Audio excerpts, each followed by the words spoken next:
What's going on, guys? Dwayne here with My Investment Journey, and I am back again. In this video, I want to talk to you about the 8 dividend payments that I got in the month of April, which total $897.29. That's $897.29. Very excited about doing this video because I want to show you guys what's possible in regards to dividend payments. And all of these payments I've actually taken and reinvested back into that particular company. So that's what we're talking about in this video. But hey, if you're new to the channel, once again, my name is Dwayne with My Investment Journey, and on this channel, I talk about how to start investing in the stock market, and I show you my investment journey. So be sure to subscribe and click that notification bell so you don't miss a thing. Okay, so I got 8 dividend payments in the month of April, which is pretty exciting. I've actually been using some of my margin investing amount that I have on Robinhood. So I'm going to show you guys my portfolio, of course, and then you're going to see that my buying power is extremely high, but that's because I'm using margin investing. All right, so right now we're having a look at my portfolio, and this is live today. Today's date is May 2nd. You can see that on the desktop here. And so currently you can see my portfolio is valued at $205,000 here.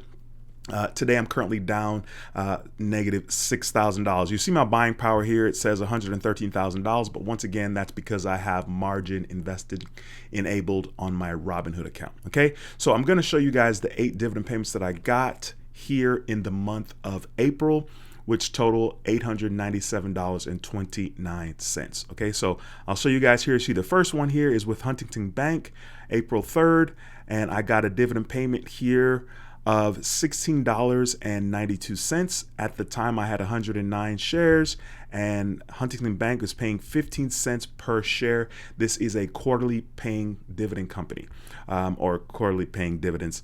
The next one up is AGNC Investment. They pay dividends every single month. I got a dividend payment on April the 11th. At the time, I had 385 shares, and they're paying 12 cents per share. So that dividend payment was for $46.27. The next one up is Starwood Property Trust, which pays dividends quarterly on April 14th. I had 326 shares. They're paying 48 cents per share, and the dividend payment was for $156.93. The next one up is STAG Industrial, who pays dividends monthly. At the time, I had 46 shares, and they're paying 12 cents per share, and the payment was for $5.71. The next one up is Prospect Capital, who also pays monthly. I got this payment on April 19th. At the time, I had 1,728 shares, and they're paying 6 cents per share, which allowed me to get a dividend payment of $103.71. The next one up is Almore Residential REIT. I got this dividend payment on April the 27th. At the time, I had 3,586 shares, and they're paying 8 cents per share, which allowed the dividend payment to be $286.92. And I have a couple more here. The next one up is Gladstone Capital. Gladstone pays dividends monthly. At the time, I had 2,162 shares. They're paying 8 cents per share, and I got the dividend payment for $172.97. The next one up is MFA Financial. They pay dividends quarterly, and I got this payment on April the 28th. I had 308 shares at the time. They're paying 35 cents per share. The dividend payment is for $107.86. Now, these payments that I got here, I have been using my margin investing to purchase shares with the company before the dividend X date. So of course, the X dividend date, the dividend X date, I just made that up. The X dividend date is the date where you need to own shares of that company in order to get paid. So for example, if the X dividend date for company X is on the 5th of the month, you need to own shares before the 5th, preferably the 4th or the days before the 4th. You don't want to necessarily wait till the 5th to purchase. You want to purchase on the 4th. So I've been using my margin investing to grab some shares with these particular companies, which allowed me to get the dividend payments. So some of these payments are actually higher than they've normally been because I've been using my margin investing on Robinhood to purchase shares, which makes me get more as far as my dividend payments are concerned. Okay, so what I'm going to do now is show you each position that I own with those companies that I got the payments on. So the first one up is Huntington Bank, and currently my average cost per share is $11.76. This would be an incredible time for me to grab some more shares and bring my average cost down even more. Okay, so once again, I got this dividend payment. Overall, I am down negative 13%, which is negative 170 bucks. Of course, that doesn't hurt that much because I don't have that much money invested with them. The next one up is AGNC Investment. My average cost per share is $10.04. I've actually brought this down, and today, as you can see, AGNC Investment is down negative 38 cents. My overall return with AGNC Investment is I'm down negative 8.51%, which is minus $679. Okay, that's my position currently with AGNC Investment. The next one is Starwood Property Trust. My average cost per share is $17.62. My overall return is negative 3.08%, which is negative $187.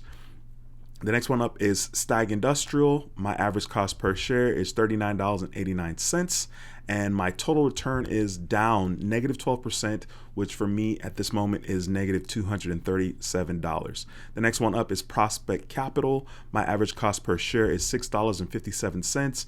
My total return is negative 6.82%, which is negative $1,675. The next one up is Armor Residential REIT. My average cost per share is $5.20. My total return is negative 7.06%, which is negative $2,073. The next one up is Gladstone Capital. My average cost per share is $10.18. My overall return is I'm down negative 6.89%, which is negative $1,529. And the last one is MFA Financial. My average cost per share is $10.54. And my total return is I'm down negative 5%, which is $167.90. Now, all of those, the 8 companies that I got the dividend payments for in April, I am down, right?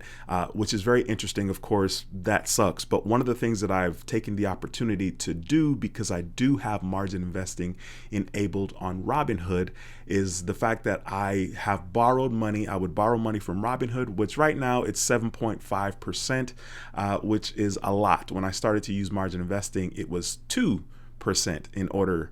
So if I borrowed $100, they're going to charge me 2%, which would be $2. So if I borrowed $100,000, 2% of $100,000 would be $2,000 for the entire year, which is a pretty sweet deal. So what I've been doing is I've been using my margin investing. So I borrow money from Robinhood, and I would average my cost per share or whatever. I would average that down if the stock goes way down, which obviously the entire market is clearly down. I can show you guys here my portfolio. We're looking at the screen right here, and I can show you guys in the last week my portfolio is it's up $5,000 in the last week, right? The last month it's down $12,000. The last 3 months it is down $13,000. Year to date it is up $67,000, but I'm still down overall. We'll do all time so you guys can see. All time I'm currently down $58,000. So I'm still very much down, but the entire market is currently down. So I just wanted to make this video to show you guys the dividend payments, and all of those dividend payments were reinvested. Okay, normally if you don't reinvest your dividend payment, the balance will sit in your brokerage account. So if you got a dividend payment of $5 and your buying power was $0, now your buying power will be $5 because you got the dividend payment and you did not reinvest it. When you reinvest these dividend payments, you're giving yourself the ability to earn more the next time you get a payment, because of course, whatever they're paying per share and you're reinvesting your dividend payment, you are now going to get a little bit more on the next dividend payment that you get the next month or the next 3 months, right? So that's kind of the purpose, and it's really, really cool. I'm very excited about it because I'm documenting my journey now, and in 20 years, my portfolio is going to be different, as well as my dividend payment should be substantially more. So if you're not subscribed, be sure to subscribe and give this video a like. It helps the channel tremendously. All right, that's going to be it for this video. Once again, my name is Dwayne with My Investment Journey, and I approve this video. I'll see you in the next video. Until next time, take care and be blessed. Peace.